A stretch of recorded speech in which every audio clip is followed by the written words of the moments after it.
for some reason, when I think about how much time I have in the gym in my life or in my serious training career, I actually think about it in a kind of peaceful, positive way, by which I mean, I think, okay, realistically, this chasing really intense training might go on for another, call it 5 years in my life, right? That's 50 weeks, 5 days a week of training, 250 training sessions a year times 5 years is 1,250 sessions. So I have beep boop boop, right? Like all of this to say, like the way that I think about it is, look, like I have 1,000 sessions of being a really competitive CrossFitter, of going to the gym and being able to do a handstand, being able to rip some muscle ups, being able to move heavy weight, and that's beautiful, right? Like that almost brings like a tear to my eye saying that, right? Like I have 1,000 sessions of that in my life left. That's an amazing thing that I think about. So yeah, okay, maybe I'll never make semis. Maybe I'll never make the games, right? But that's what I'm here for. Right?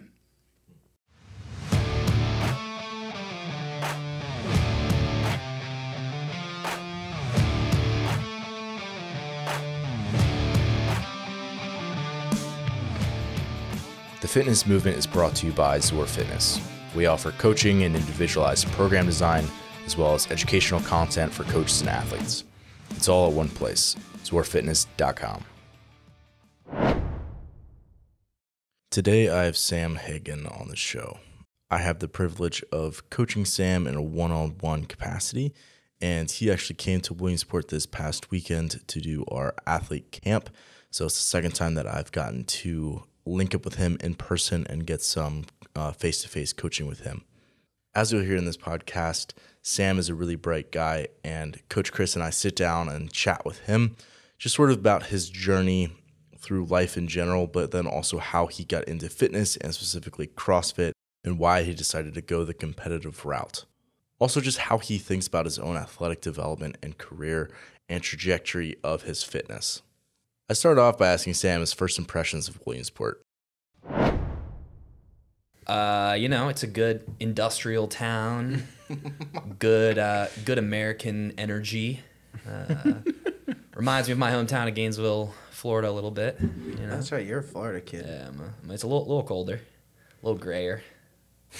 Winter is not my favorite time of year around here, but yeah, man. So you grew up in Gainesville, Florida, and then where'd you go to school? I went to Harvard. Harvard. Yeah. I never heard of it. Yeah, we're started. Oh. I didn't know. I was just rolling. Yeah. What did you study at Harvard? I actually majored in theater. Whoa, snap. Yeah. Yeah. I'm thespian. You don't think Chris need that though? You can imagine. You can imagine my parents were thrilled about that one. No, it's funny how these things work, right? I was really serious about theater in high school. And then when I was a freshman, sophomore in college and I was declaring a major, I was 100% sure I wanted to have a career in theater. Like I had done an internship on a Broadway show.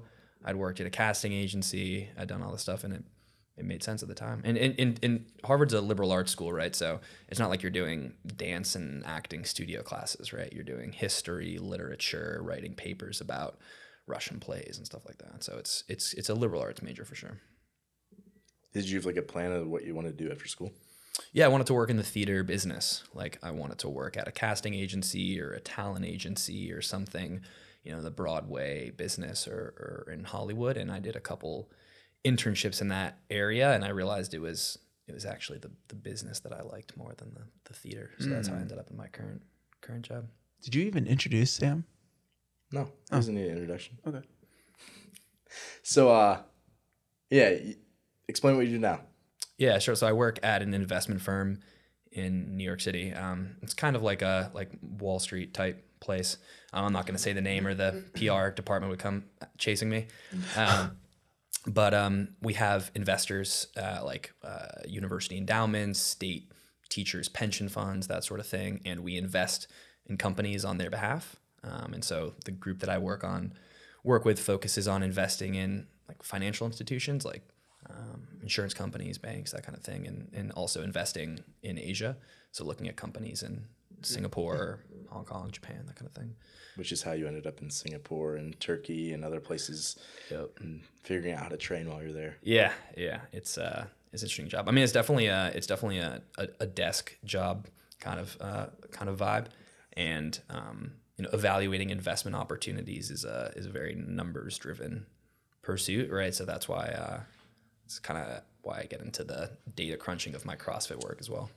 Did you have to go back to school for that? No. So when I first They're like, hey, you're a theater major. I was about to say, no, it's Hired. There is looks good to me. You can do investing. yeah, there was one step in between where I worked at kind of like a consulting firm that focused on media and entertainment companies. Okay. Like business consulting for them. And then one of the projects I did was we worked for an investment firm that was looking at buying like a media and entertainment company and helping them figure out if it was a good investment.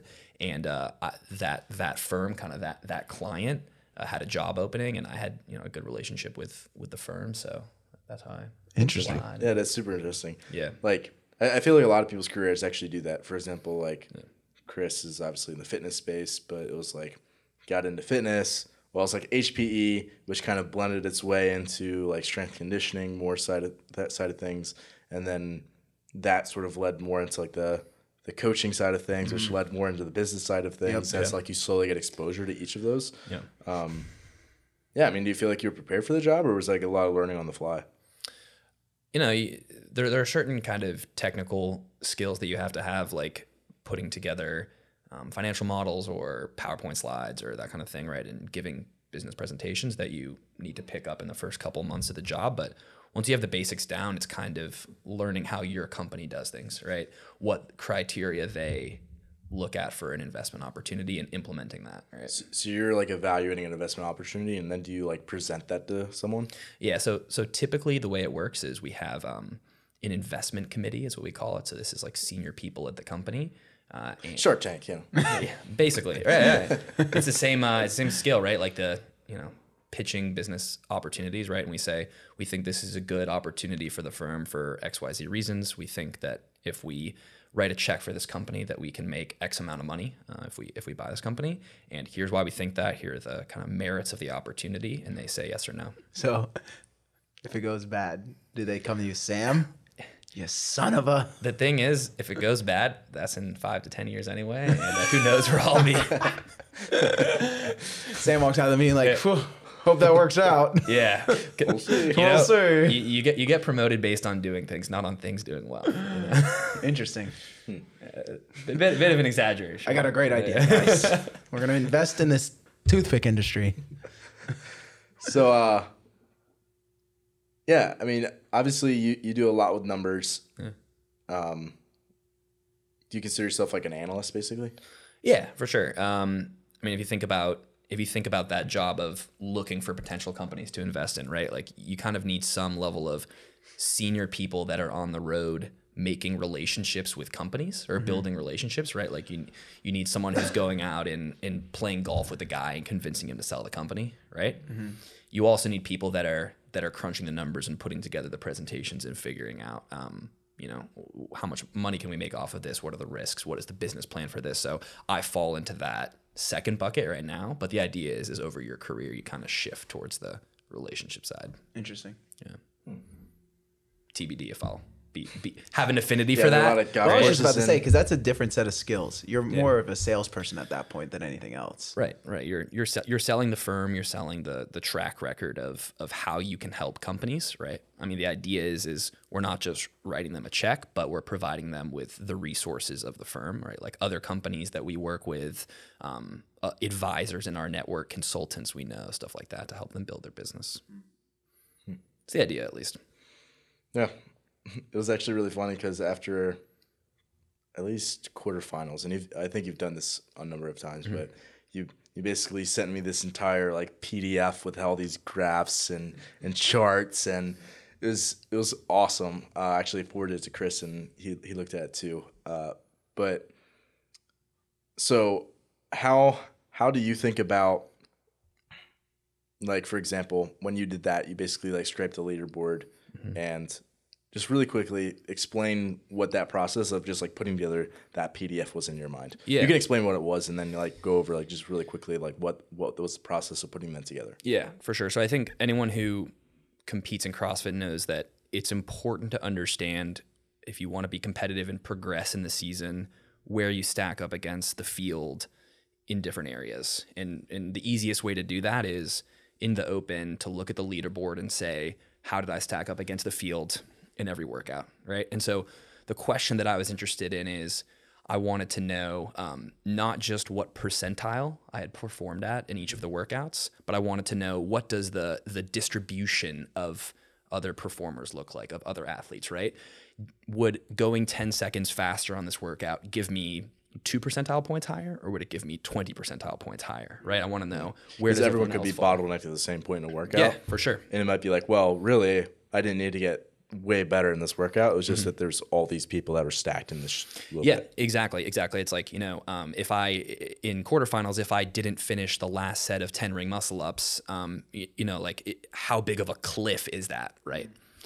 So that's something that you don't just get from the CrossFit Games app, right? And so what I did is I went on the CrossFit Games leaderboard website, and as everyone who has been on there knows, it's in a kind of table format, right?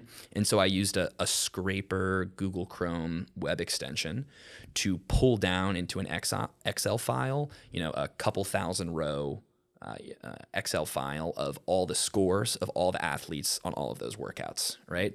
And then I kind of did a little bit of number crunching to be able to look at each workout and say, at each percentile level, 10th percentile, 20th, 30th, et cetera, what is the time or score associated with that percentile? Where do I fall? And how much better do I have to get on each of these workouts to, say, make it to semifinals, right? So, for example, I could look at my performance in quarterfinals and say, okay, ask a question to the data, like, where did the worst guy that still qualified for semifinals do on this workout? Okay. Right? Very important question. Right?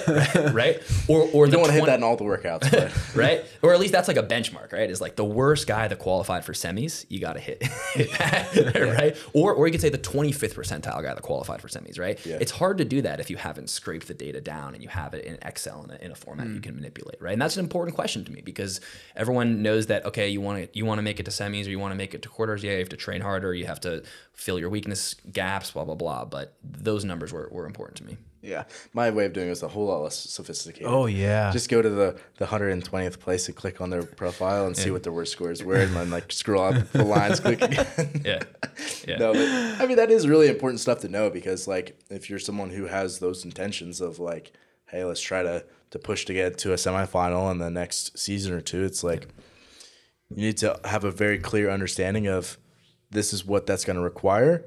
This is where I'm also currently at, and then what's it potentially going to take to like close that gap. Yeah, and I think the most actionable or practical application of this was in Wodapalooza. So I was with Ben and another Chris on a team trying to make it to Wodapalooza this year, and one question we had going into the qualifier was, how good do we have to be, or how did folks do last season? And so I did the same thing. I pulled down the data and I said, okay, how good are the guys on each of these workouts? What's their average snatch? What's their average, 2K row? What's their average max toes to bar?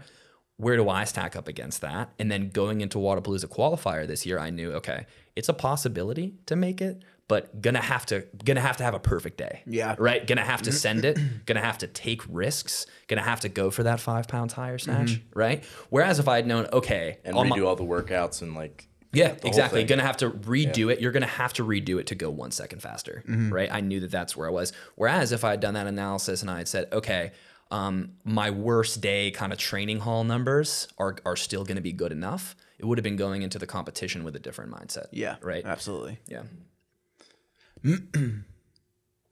So, you've been with me basically one season. Yeah. What a glorious season. What a glorious season. Yeah. Big picture things. Is there any like key learnings that you have over the course of this season? Yeah, sure. So I would say just thinking about the time that I've worked with you, Ben, I would really segment into 2 phases of myself as an athlete, right? When I came to you, I had a lot of gaps that we needed to plug, right? From where I wanted to be, which was to have a shot at a semifinal one day. There were some gaps we had to plug. So I had to get my ring muscle up, cycling numbers up. I had to get certain strength elements up. I had to cycle my pistols faster. I had to, improve my rope climb descents, all these things that we could practice very deliberately and specifically that we needed to clean up, right? And that is still ongoing to some extent, but now we're kind of moving into this phase where I have a lot of the basic pieces, but we need to do them better and faster, right? So that's how I've thought about kind of the phasing with you. I will say that one thing that's been really valuable to me about working with a coach has been really dialing in and focusing my programming on my weaknesses and where we need to spend time, right? Sure, we need to keep some touches on wall balls and toast a bar, but I don't need to be doing, I'm doing Karen unbroken here. Like, I don't need to be doing that many wall balls, right? All right, 200 unbroken with a 30. Let's keep going. Right. So I feel like my takeaway from working with you as a coach so far has been spending the limited time that there is in the week and the limited energy and the limited ability there is to recover of any athlete, right? Or especially not one who's working out full time. To really spend that time most effectively. So before we get back to the topic at hand, which is much more applicable, I just thought of this. Were you always like the jacked actor, or was there like a transition? Well, it's funny. I mean, maybe just quit like. You're like the talents. All right. Yeah. I was like, I'll take that as a compliment. It's funny. Like I started, like I think most teenage guys do in the fitness world, from like, okay, I'm going to go to the gym in my neighborhood and do chest and triceps one day and back and biceps the other day. This is like in 2010 or something, right? In college, this is before I did any CrossFit. This is great. No, I love this. We had a college powerlifting club. Ooh. And we would do kind of like meets, like we would do a powerlifting meet against Texas A&M or BU or whatever. And so, I got my squat, bench, and deadlift up, and that was huge, right? Mm-hmm. Because coming into CrossFit with whatever, like a 335 squat or something versus a 235 squat is helps a lot, right? Right. So that was in college, and then I came to my first CrossFit class out of college, and just going to one in a city, right? Tell them about like weightlifting in I think it was in Florida. High school. Yeah. So it's funny. So this cracks me up. My high school had a weightlifting team, and this is a public high school in Florida. And it's funny. So weightlifting is an actual sport in Florida, but the catch is it's a spring sport, not a fall sport, because fall sport is when football is, right? And they wanted to have a sport so that they could make the football team practice in the spring when it technically wasn't football season, right? So spring weightlifting is actually just for the football team, effectively, and then me, who wanted to try weightlifting. But the funny thing is the competition is not snatch and clean and jerk; it's bench press and clean and jerk, because they don't want to be able. They can't teach kids the snatch, right? So I was, 150-pound high schooler. I just walk into the weight room and join the team.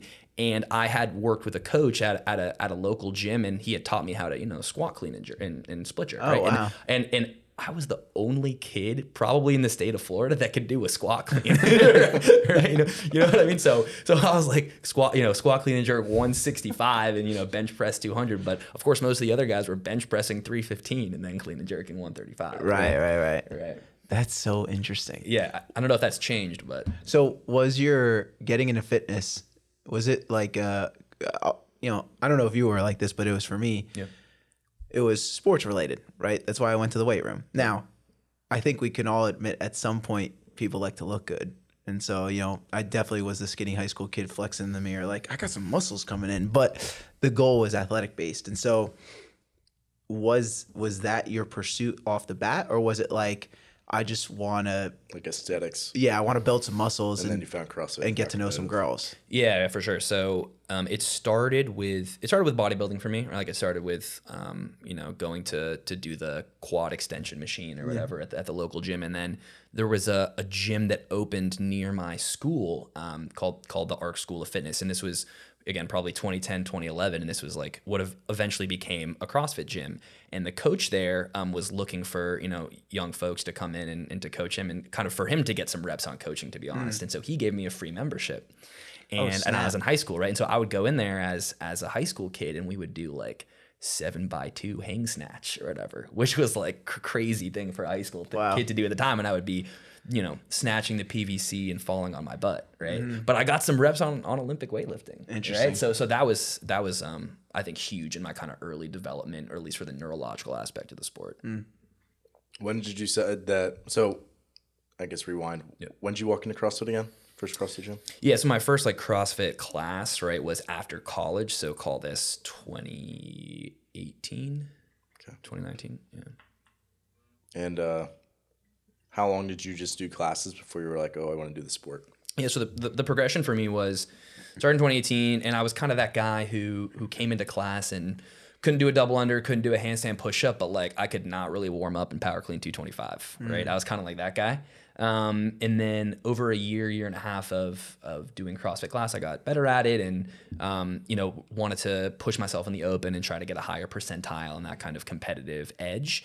And then a bit of a turning point for me was when COVID hit and there was a lockdown of gyms. My gym closed in New York City, so I was for almost a year, right? I was doing running and pull-ups and push-ups in the park. And then when I came back from COVID and gyms reopening, I was like, okay, I'm getting serious about this, right? So this was, I would go to class still, but I would do stuff outside of class, right? I would throw in a 5x5 front squat. I would throw in some ring muscle up practice. I would throw in some double under practice, right? And then when the open came around one year, the first year they had quarterfinals, right? I barely missed quarterfinals. Like I was like 85th or 86th percentile or something. And I was like, crap, I can't do this. I got to make it, right? And so I pushed and tried to practice my muscle ups and practice my snatches and that kind of thing. And I made it, and I was like, okay, I made it, but to get any better, I need a coach. Like I can't just keep going to class and trying to squeeze in time when there's the one session of open gym at my facility, right? I need to work with a coach, and I need to full-time work on my own thing. I feel like most people, I did this. I don't know if Chris did this or not, but it was like classes, then it was like classes plus extra stuff. Yeah. And then it was like blog. And then it was like, okay, maybe I should hire a coach. Why not go like, oh, I can go follow a online training program? Was that not on your radar, or was that? I definitely thought about it. So if we rewind to open / quarterfinal season 2022, so almost a year ago, right? Yeah. I was coming out of the open, coming out of quarterfinals, and thinking, okay, do I want to go coach route or do I want to go blog? Yeah. And I think, probably two things. One is I knew that I had specific weaknesses that needed to be addressed, right? And that a coach would generally be better able to do that than general programming. That was the first thing. And then the second thing was financial. I was in a place with my career where I could pay for a coach, and that's not true for everyone. Right. So, yeah. My path was a little bit different. I got lucky that I had a guy who did like the OPEC cert, and he was like, hey, can you be my guinea pig? I was like, yeah, I'll be your guinea pig. And I got better way faster. And so I was like, this is probably better than what I was doing in class. But it's that why you went and did CCP then? Yeah. Yeah. He kind of, when I saw how much better he got at programming and how much I got better as an athlete, I was like, oh, there's something to this. So is he just trying to learn about program design and just said, I'll test out my ideas on you? Well, he had done his CCP. Yeah. And he was done. Yeah. And he was like, I need someone to start. I need an athlete to start coaching. He's like, can I coach you for 6 months for free? And I was like, yeah. You're like, well. If you're going to twist my arm. But, it's one of those things where I think it's fair to say, and this might be a generalization, but I feel like most people who go to Harvard are pretty smart. And so it's one of those things where it's like, you'd be surprised. Where it's like, you're probably smart enough to be able to be like, okay, I know I'm not good at these things relative to the field. And I'm pretty good at these things, but I don't know the path to get these things good. And I know I'm not going to get enough touches on it in a blog programming to get better. And so let me reach out to a coach. So that, I feel like if that's your mentality and that's your mindset, like that path naturally makes sense. And more than just needing a coach, I knew that if I was going to improve and get that last bit of, going from top 1% to top 1.1%, right, is such a big jump. I knew that I was going to need a thought partner more than anything, right? I knew I was going to need someone who was really sharp in the CrossFit space. And so whether that was like a mentor in person, whether that was an online coach, right, like was kind of TBD for me. But when I found Zor and Ben's content, I kind of knew like, okay, this guy's smart and I want him in my ecosystem, right? Smart Ben. That's what they call him. Yeah. Big brainy Ben. I was going to say, I call him Big Brain Ben. Other people call me different things. We could ask Brooke what she calls you. Exactly. All right. So you're training for CrossFit. You train pretty hard. You have a full-time job. There's a lot of people that have the goal of maybe wanting to be competitive. They're like, I got this job. I got this family, whatever. And I'm sure for some folks there is like a true limitation, right? Or shifting of priorities maybe. But then for other folks, it's like, you have to have the discipline to structure your life to do the things that you want to do. So I feel like you're the latter, right? You're the person who has a very structured lifestyle to attack the goals that you have. So for people to understand what that looks like, what does a day look like for you? Yeah, sure. So A day in the life. Yeah. day in life. This is going on YouTube, so hopefully it's super popular. I feel like all those videos have like a Do a little room tour too. Yeah. Here I am. All This my is meal day in the prep. life. This is my fifth bowl oatmeal today. It's like every day in the life. It's like full day of eating. I had my 6th bagel today. My 8th bowl of rice. Yeah. Chicken and rice again. Games athletes are literally so boring. Yeah, I mean, look, every day for me is pretty much the same. Every weekday is wake up, 5:30 a.m., gym, typically 2-hour session, go to work, and 3 or 4 days a week I'll do a PM session. So come into the gym for 90 minutes or 2 hours in the evening, and then rush home and go to bed. Because if I'm gonna get 8 hours, I gotta move quick. Yeah. I gotta wash those dishes quickly. Right? So your job standard 9 to 5? It's a little more varied. Like it can be 8 to 8 some days. It can be 9 to 4, and I have no idea what I'm supposed to do, so I just leave it for some days. Like it's kind of all over the place. So there can be a little bit of stress about, am I going to make my PM session today, right? Yeah. And so you have to be kind to yourself and flexible and say, okay, I can move this to the next day, or I can move this piece to the other day if needed. But look, I'm always going to get my AM session in. It's just the PM can sometimes be hard. I think that's a huge thing, because I think from a coach perspective, right? Like I'm sure you're good about, hey, okay, no problem. Just move this to this day, move this to this day, right? So you don't have too much interference, but you still kind of can get the work in.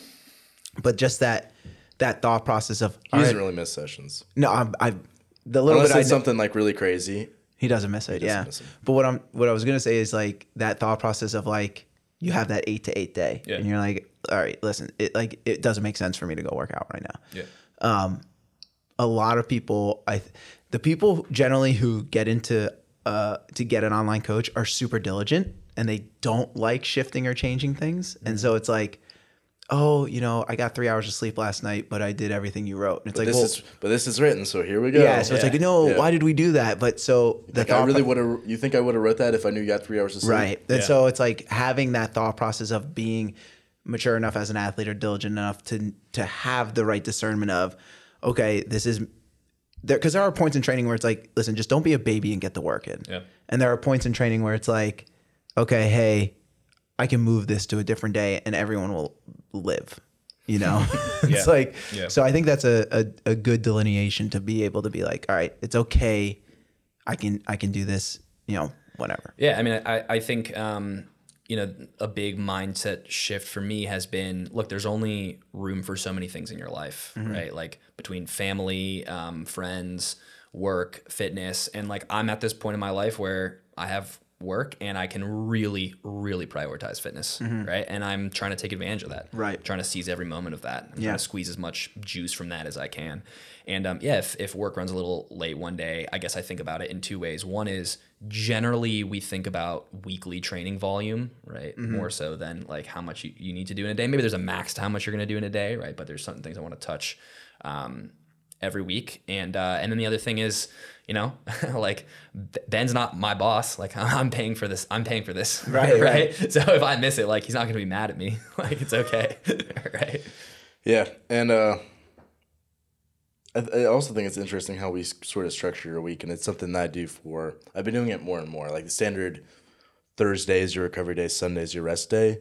I feel like maybe isn't always 100% appropriate, or maybe just not optimal for people who are like working professionals. Do you want to explain how we do it?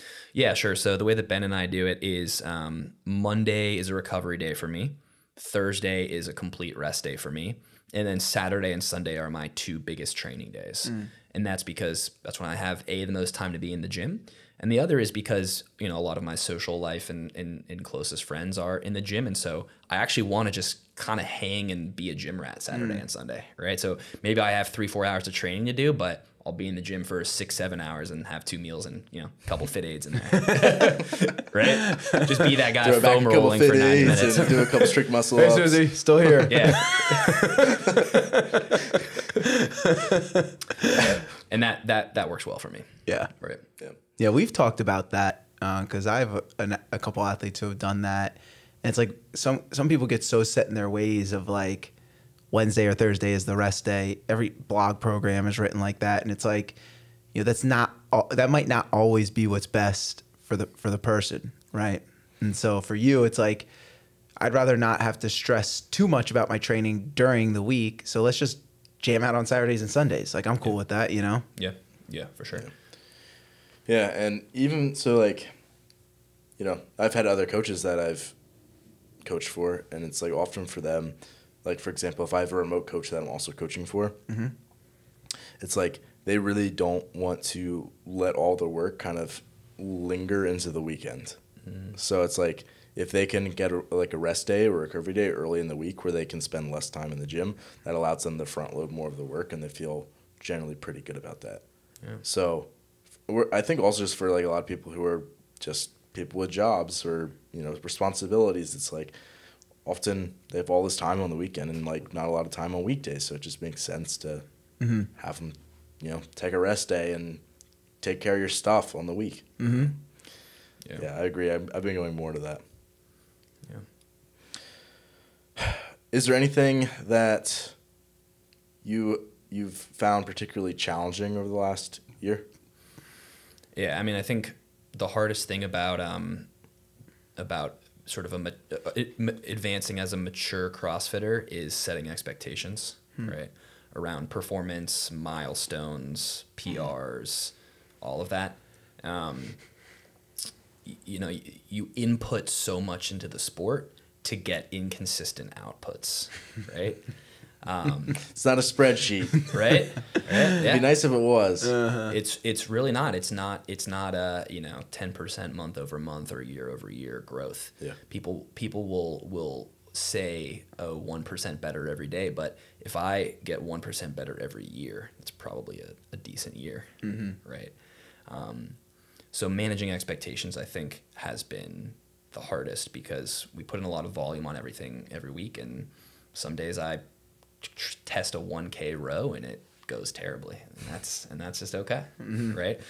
So I think it's hard because I think the fitness, industry stereotypes are so focused on goal setting around outputs, right? Reaching a certain PR this year, reaching a certain stage in the competition this year. But I try to think about my goals for the year or for the month or for the quarter or whatever in terms of what I'm going to input, right? So my goal for 2023 is I'm training, 2-hour sessions, 9 sessions a week, and I'm going to get 8 hours of sleep, and that's my input. And then the output will be whatever it is, right? Right, but those are things you can control. Yeah. Right, and so if you're maximizing your inputs, right, the outputs will take care of itself. Yep. And you'll probably like the outcome. Yep. But that's a good point because, a lot of people get hung up. Or you could, this, like in the honest conversation, it's like, or you could hurt your back and not be able to train for 2 weeks. Yeah. Right. Which happened. Right? Yeah. Happened to me. And it wasn't that you didn't have good inputs. It's just that like stuff happens sometimes. Right. Yeah. And that's a tough thing. And you brought up a good point, just that whole thought process, right? Because I'm sure we could, the three of us can agree, we've all been there at some point. And I know I have, where it's like, you put in a progression on something and everything feels great. And it's like, okay, we're going to test it this day. And you feel like garbage. You feel like garbage. And it's like, I don't know if you guys have experienced this, but I've had to fight like, okay, well, I don't PR. was this whole progression lost? And Right. it's like, no, it wasn't. Like, you just didn't have, it just wasn't there today. Yep.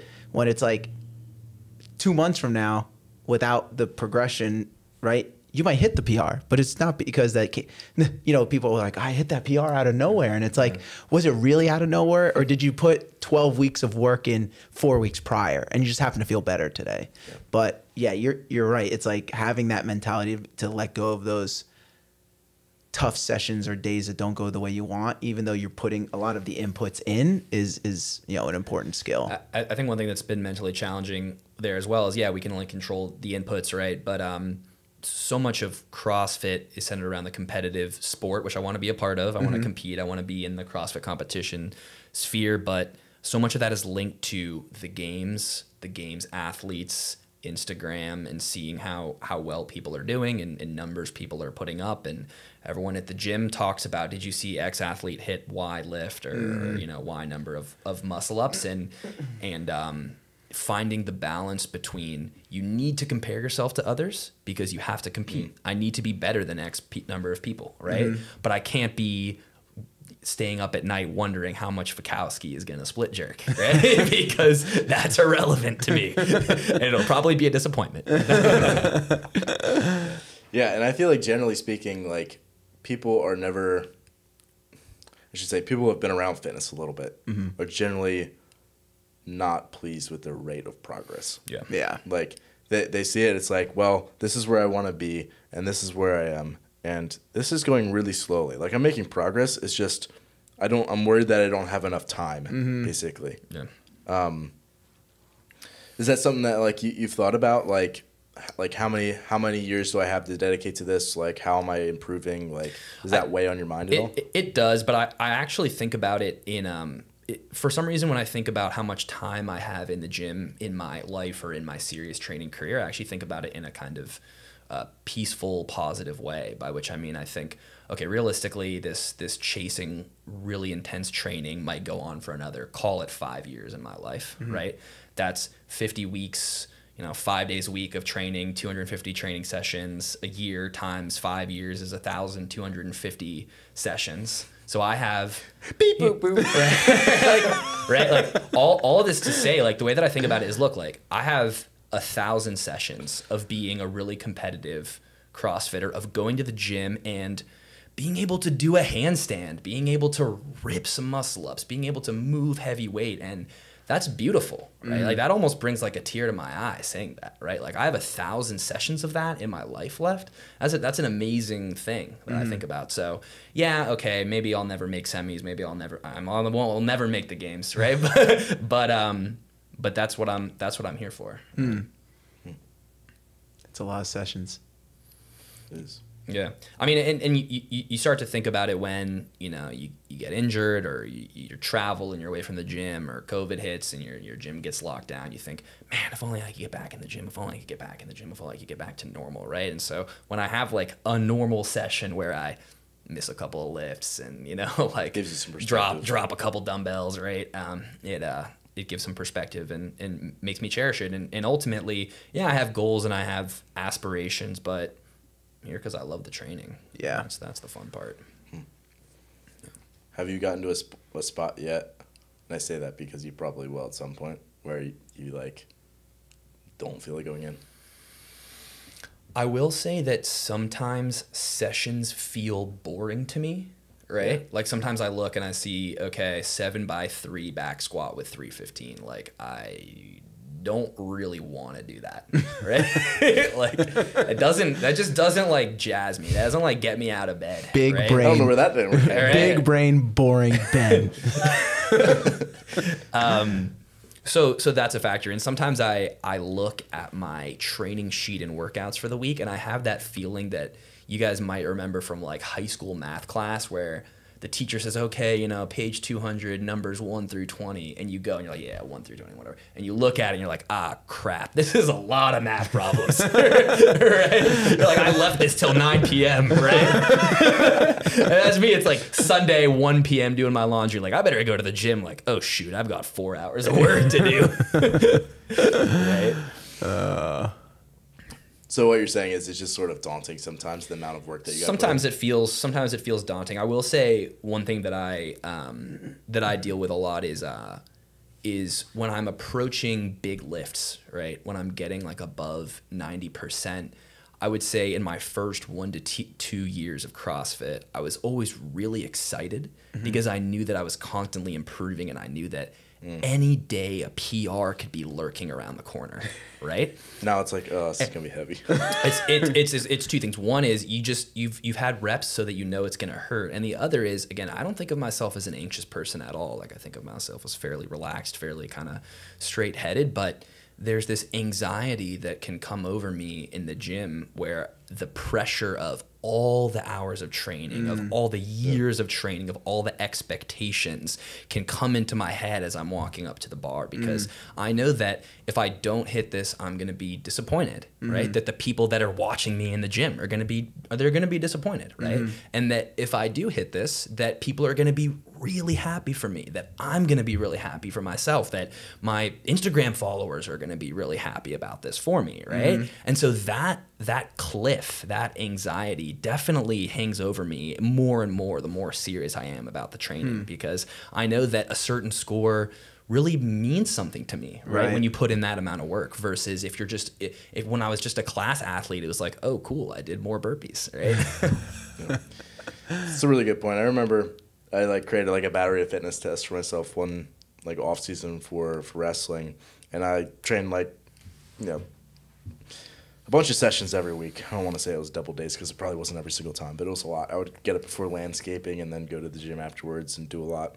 And I just remember having like crippling anxiety when I went to retest, because I was like, if I don't improve on these, my whole summer was wasted, basically. Right? Obviously, that's not true, like we were saying before, but that's what goes through your head is like, if I don't do this, then like, what am I doing all this for? Yeah, it's hard. I mean, that you expect progress, right? But it doesn't always come. What are you excited for in 2023? What am I excited for in 2023? I mean, if I look at this upcoming season and compare myself to last year, I mean, it's funny because physically I basically look the same, but I brought before and afters same. If you do a before and after for me for the last like 3 years, I look exactly the same. You know, haircut might change a little, right? But physically I look the same. Don't do a weight loss disorder. It's like, look at my before and afters, and everyone's like, I don't see a difference. Right? I look the same, right? But in terms of CrossFit skills, I've filled a lot of holes, right?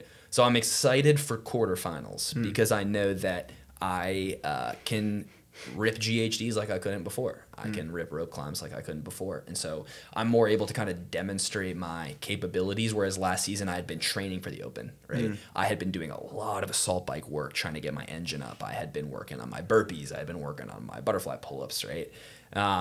And so I was ready to prove myself in the open. But this year, like open, whatever. As long as I get 90th percentile, who cares? But quarterfinals is kind of my time to shine. Yeah, that's super interesting. As you level up as an athlete, like the things that become your measuring stick change over time. Yeah. And like even the movement selection that you're like most concerned is about change over time. Like most games athletes aren't worried about wall balls, like or wall walks or any of that stuff. It's like, oh, I got to improve my running and my clean and jerk or you know whatever, right? It just kind of changes. So I would say likely you're going to get to the point too where it's like, oh man, we haven't been doing that much running and we got to up our running, right? if you're like potential to qualify for a semifinal, like that sort of thing, like it's all the stuff starts to shift. So I think that also keeps it fun and keeps it fresh. But no, I'm also super excited to see you do the thing. Yeah, I mean, I agree. I think actually a big shift for me in the past year has been going from a weightlifting / strength dominant athlete, right? Like my strength, my numbers were just higher than my gymnastics abilities and my aerobic abilities were, right? To I think a little more balanced of an athlete, right? Like I think that my, percentile wise, right? Like my gymnastics I know you can numbers, think, but I know. Yeah. My gymnastics No, like I'm gonna rank the same on like max chest to bars as I am on like max clean and jerk, like a lot of guys, right?